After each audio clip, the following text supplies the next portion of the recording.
नमस्कार. आपल्या नांदेड जिल्ह्यामध्ये नांदेड आणि हिंगोली या लोकसभा मतदारसंघांना जोडलेल्या क्षेत्रांमध्ये दिनांक 26 एप्रिल 2024 रोजी मतदान होणार आहे आणि लातूर लोकसभेला जोडलेल्या क्षेत्रामध्ये दिनांक 7 मे 2024 या दिवशी मतदान होणार आहे.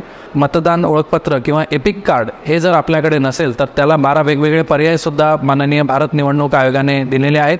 यामध्ये आधार कार्ड आपण वापरू शकतो, मनरेगाचं जॉब कार्ड वापरू शकतो, त्याचप्रमाणे बँकेचं किंवा पोस्ट ऑफिसचं फोटो असलेला पासबुक आपण वापरू शकतो, ड्रायव्हिंग लायसन्स जे नवीन स्मार्ट कार्ड पद्धतीचं आहे ते आपण वापरू शकतो, आपलं पॅन कार्ड याचासुद्धा वापर आपण स्वतःची ओळख पटवून देण्यासाठी करू शकतो.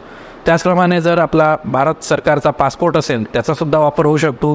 श्रम विभागाने जारी केलेलं हेल्थ इन्शुरन्स स्मार्ट कार्ड आपण वापरू शकतो. ज्या लोकांकडे NPRचं स्मार्ट कार्ड आहे त्यांना ते वापरता येईल.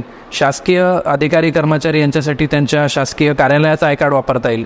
लोकप्रतिनिधींना एक विशिष्ट आय कार्ड मिळत असतं ते सुद्धा त्यांना वापरता येईल.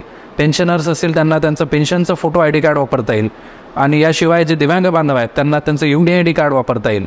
एकूण सांगायचा उद्देश आहे की जर आपल्याकडे एपिक कार्ड नसेल तरीसुद्धा हे वेगवेगळे कार्ड वापरून आपण स्वतःची ओळख पटवून देऊ शकतो आणि मतदान करू शकतो.